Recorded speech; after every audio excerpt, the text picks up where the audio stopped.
सभी को एक बार फिर से नमस्कार। आज आपके सामने लेकर के उपस्थित हुआ हूँ नल चंपू प्रश्नोत्तरी, जो कि यूपी टीजीटी, पीजीटी, यूपीएचईएससी और भी जितने भी संस्कृत की जो परीक्षाएं होती है प्रायः सभी में नल चंपू से प्रश्न पूछे जाते हैं। सभी पाठ्यक्रमों में नल चंपू को शामिल किया गया है। तो आइए बिना किसी भूमिका के, बिना समय को व्यर्थ गंवाए, आइए प्रारंभ करते हैं आज की प्रश्नोत्तरी। सबसे पहला प्रश्न आपके सामने, नल चंपू के रचयिता हैं। तो नल चंपू के रचयिता, जो कि बहुत ही आसान प्रश्न है, नल चंपू के रचयिता है। ये इस तरीके से भी प्रश्न पूछा जाता है, नल चंपू के रचयिता कौन है, नल चंपू के कर्ता कौन है, नल चंपू कारः कोस्ति। तो आपको पता है कि त्रिविक्रम भट्ट के द्वारा नल चंपू की रचना की गई है। तो सही उत्तर आपका हो जाएगा सी, त्रिविक्रम भट्ट। इसके अलावा हर्ष ने क्या लिखा है, दंडी ने क्या लिखा है, बाण भट्ट ने क्या लिखा है, ये सब भी हमें देख लेना चाहिए, क्योंकि ज़रूरी नहीं है हर बार त्रिविक्रम भट्ट ने क्या रचना की है यही पूछा जाएगा। हो सकता है किसी भी लेखक की रचना आपसे पूछ ली जाए। आइए अगले प्रश्न की तरफ आगे बढ़ते हैं। गद्य पद्य से युक्त काव्य को क्या कहते हैं?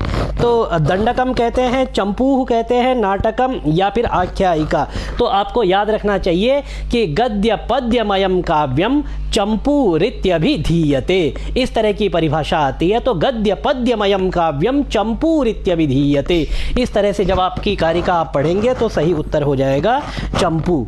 ठीक है, आइए आगे बढ़ते हैं। चंपू देखें कौन कौन से चंपू हैं। और फिर वही आया है गद्य पद्यमयम काव्यम, तो चंपूरित्यभिधीयते, मिश्रमित्यभिधीयते, चित्रमित्यभिधीयते या युग्म इत्यभिधीयते। तो गद्य पद्यमयम काव्यम चंपूरित्यभिधीयते, ये पंक्ति अभी अभी मैंने आपको पढ़ करके भी सुनाई थी। संस्कृतस्य प्रथमः चंपू ग्रंथः कः? संस्कृत का सबसे पहला चंपू ग्रंथ कौन सा है? विश्वगुणादर्श चंपूः, नल चंपूः, चंपू रामायणम या फिर चंपू भारतम। अब ये देखिए, ये जो प्रश्न है ये आपसे पूछा गया है, चंपू से इसको समझ लीजिए या फिर संस्कृत साहित्य के इतिहास से इसको समझ लीजिए। लेकिन चंपू से संबंधित प्रश्न है तो आपको यह पता होना चाहिए कि संस्कृत साहित्य का सबसे पहला चंपू ग्रंथ कौन सा है, जो आपके सिलेबस में लगा हुआ है, नल चंपू। ठीक है, ये आपका सही उत्तर हो जाएगा। आइए अगले प्रश्न की तरफ आगे बढ़ते हैं। अगला प्रश्न है हमारा, नल चंपू विभक्त किया गया है, क्या ये स्क्रीन में आ रहा है? हाँ ठीक है। नल चंपू विभक्त किया गया है अध्यायों में, अंकों में, उच्छ्वासों में या फिर सर्गों में। नल चंपू किस में विभक्त किया गया है? अध्यायों में नहीं है, अंकों में भी नहीं है, उच्छ्वासों में। नल चंपू उच्छ्वासों में विभक्त किया गया है और सर्गों में भी नहीं है। आइए अगले प्रश्न की तरफ आगे बढ़ते हैं। बहुत ज़्यादा प्रश्न नहीं है, लेकिन फिर भी इधर उधर की बात करने से अच्छा है कि प्रश्न पर ही रहेंगे, तो वीडियो देखने में आपको थोड़ी सी सहूलियत होगी। आप जो समय बचेगा वो दूसरी जगह लगा सकते हैं। अगला प्रश्न, छठा प्रश्न आपके सामने है, नल चंपू कथा की नायिका है। तो जहाँ पर नल की बात आ जाए वहाँ पर दमयंती को आप अपने आप जोड़ लिया कीजिए। ठीक है, तो नल और दमयंती की कथा है नल चंपू, और यही नल और दमयंती की कथा आप नैषधीय चरितम में भी पढ़ते हैं। तो नल और दमयंती ये आप याद रखेंगे, ये नैषधीय चरितम के भी नायक और नायिका है और नल चंपू के भी नायक और नायिका है। ठीक है, आइए अगले प्रश्न की तरफ आगे बढ़ते हैं। एक बहुत ही महत्वपूर्ण प्रश्न, पता नहीं इसमें शामिल किया गया है कि नहीं, लेकिन आप लोगों को याद रखना चाहिए, नल चंपू का मंगलाचरण किसकी स्तुति की गई, ये दो तीन चीज़ें आपको याद रखनी चाहिए। सभंग श्लेष का सर्वाधिक प्रयोग किस ग्रंथ में हुआ है? कादंबरी, वासवदत्ता, नलचंपू या फिर दश कुमार चरितम। कादंबरी आचार्य बाण भट्ट ने लिखी, वासवदत्ता सुबंधु, ये भी याद रखिए। नल चंपू अभी हम पढ़ ही रहे हैं, त्रिविक्रम भट्ट, और दश कुमार चरितम कवेर दंडी कवेर दंडी कवेर दंडी न संशय। दश कुमार चरितम महाकवि दंडी की रचना है। तो आपका प्रश्न है कि सबंग श्लेष का सर्वाधिक प्रयोग किस ग्रंथ में हुआ है? ये वाण हो गया, इसको बाण कर दीजिए। ठीक है, तो सबंग श्लेष का सर्वाधिक प्रयोग आपका नल चंपू में किया गया है। ठीक है, क्योंकि बात हम नल चंपू की कर रहे हैं तो प्रश्न भी प्रायः वहीं से होंगे। अभी यह प्रश्न आसान है, क्योंकि हम ये देखिए, ये ऊपर ही नल चंपू लिखा हुआ है, तो मैक्सिमम उत्तर नल चंपू से ही होंगे। लेकिन जब 125 25 प्रश्नों में, 100 प्रश्नों में, 70 प्रश्नों में ये एक प्रश्न होगा तो यह कठिन हो जाएगा। तो इसीलिए ध्यान रखना है, प्रश्न का उत्तर आसान है तब भी आपको इसको बार बार पढ़ना चाहिए। आइए आगे बढ़ते हैं। नल चंपू के मंगलाचरण में किस देवता की स्तुति की गई है? अब मंगलाचरण देख लीजिए। जयति गिरिसुताया काम संताप वाहिन। अब जयति गिरिसुताया, अब गिरिसुता भी होगा, देखिए इसमें ऑप्शन में शिव, पार्वती, गणेश, सरस्वती। अच्छा, यहाँ पर जो है कई बार गिरिसुता भी ऑप्शन में होता है, तो लोग जयति गिरिसुताया ये सुनकर के सीधा इतना याद रहता है और सीधा गिरिसुता लगा देते हैं। लेकिन गिरिसुताया षष्ठी है, इसका मतलब गिरिसुता के किसी और की बात कर रहे हैं, संबंध है ना यहाँ पर षष्ठी जो है, तो इसीलिए यहाँ पर गिरिसुता की स्तुति नहीं है। जयति गिरिसुताया काम संताप वाहिन न्युरसिरस निषेकश्चांदनश्चंद्रमौलिः। जयति गिरिसुतायाः षष्ठी और चंद्रमौली प्रथमा, तो चंद्रमौली भगवान शिव की स्तुति है। और साथ में उरसिरस निषेकश्चांदनश्चंद्रमौली तदनुच विजयन्ते कीर्तिभाजां कवीनां।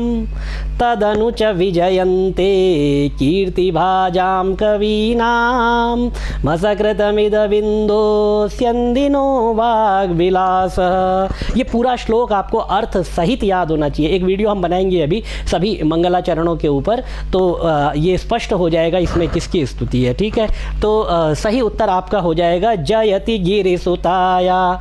गिरिसुता के काम के संताप को वहन करने वाले भगवान चंद्रमौली, और ऊपर आ गया गिरिसुता, तो भगवान शिव और पार्वती की यहाँ पर स्तुति की गई है। ठीक है, अगले प्रश्न की तरफ आगे बढ़ते हैं।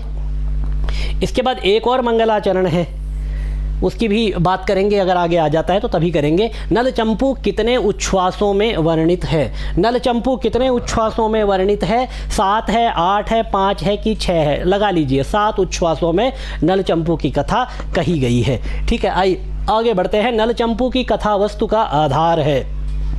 नल चंपू की कथा वस्तु का आधार है, तो देखिए ये नल और दमयंती की कथा युधिष्ठिर को सुनाई जाती है जब वह वनवास के लिए जाते हैं। तो वनवास कौन से पर्व में आता है? वन पर्व में आता है।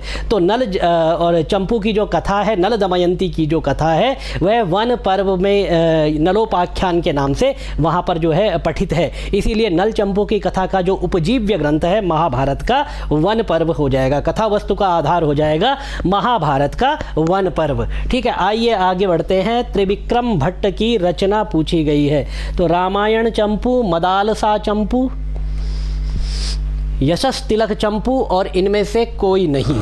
ठीक है, तो मदालसा चंपू, ठीक है, मदालसा चंपू त्रिविक्रम भट्ट की रचना है। नल चंपू और मदालसा चंपू, दो चंपू हैं त्रिविक्रम भट्ट के पास, और यहाँ भारत में पता नहीं कितने चंपू हैं। राजा नल के महामंत्री का नाम क्या है? तो राजा नल के महामंत्री का नाम बार बार पूछा जाता है।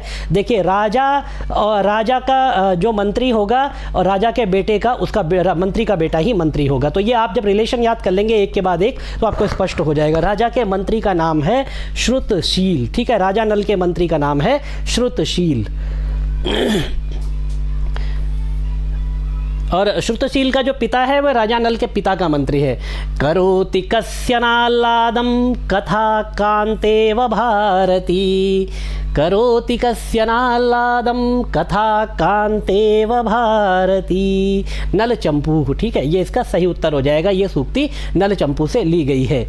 किम कवेस्तेन काव्येन किम कांडेन धनुष्मतः परस्य हृदये लग्नं न घूर्णयति यच्छिरः। परस्य हृदये लग्नम, जब बाण किसी के हृदय में लगे और उसके सिर को ना घुमा दे तब तक उस बाण का क्या लाभ।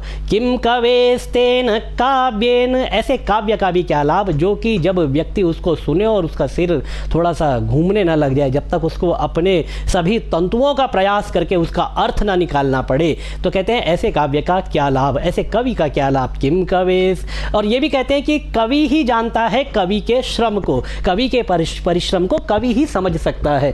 तो ये पद्य वाक्य उद्धृत है, कहाँ उद्धृत है ये? किम कवेस्तेन काव्येन किम कांडेन धनुष्मता परस्य हृदये लग्नं न घूर्णयति यच्छिरः सर्वं सहा सूरयः। अकस्मात् ग्रंथात् उक्तम तो नल चंपू में ही है, सर्वम सहा सूरयः। मेरे ख्याल से जितने मैंने पुराने पेपर देखे हैं तो ऑल्टरनेट आप हर साल एक साल का पेपर देखिए, फिर अगले साल का मत देखिए, फिर एक साल का देखिए, तो ऑल्टरनेट ईयर में ये वाला प्रश्न तो अक्सर पूछा गया है, सर्वम सहा सूरयः ये कहाँ से लिया गया है। बार बार ये प्रश्न तो आता ही है, तो इसको रख लीजिए, बहुत छोटा भी है और आपको संभवतः याद भी होगा, और नहीं है तो उसको अभी आप कर लीजिए, आपके पास समय है। करोति कस्य नाह्लादं कथा कांतेव भारती। अगला प्रश्न यही है, अच्छा ये है, दृश्यते न च यत्र स्त्री न वापीन पयोधरा। श्लोकांश किस ग्रंथ में? दृश्यते न च यत्र स्त्री न वापी, अच्छा पहले इसको न वा ऐसे कीजिए, न वा पीन और आगे पयोधरा। एक बार तो इस तरह से अर्थ कीजिए, ऐसी स्त्री नहीं देखी जाती जिसके पयोधर पीन ना हो, जिसके स्तन उन्नत ना हो, ऐसी स्त्री वहाँ पर कोई नहीं थी। प्रायः कहने का तात्पर्य है कि जितनी भी स्त्रियाँ थी, ये जो स्तन का उन्नत होना ये सौंदर्य का एक लक्षण है, तो इसीलिए कहते हैं कि वहाँ पर सभी स्त्रियाँ रूपवती और गुणवती थी, इसीलिए सभी स्त्रियों के स्तन उन्नत थे। और दूसरा अर्थ कीजिए, दृश्यते न च यत्र स्त्री न वापी न पयोधरा।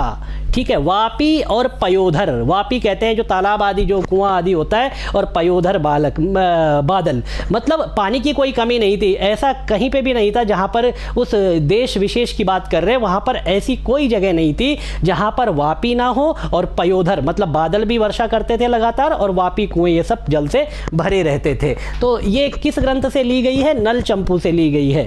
ठीक है, नल चंपू के आर्यावर्त वर्णनम में मुख्य रूप से किन अलंकारों का प्रयोग हुआ है? बहुत इंपॉर्टेंट क्वेश्चन है। ठीक है, तो सबसे अधिक जो अलंकारों का प्रयोग हुआ है उसमें श्लेष, उपमा और परिसंख्या, इन 3 अलंकारों का प्रयोग हुआ है।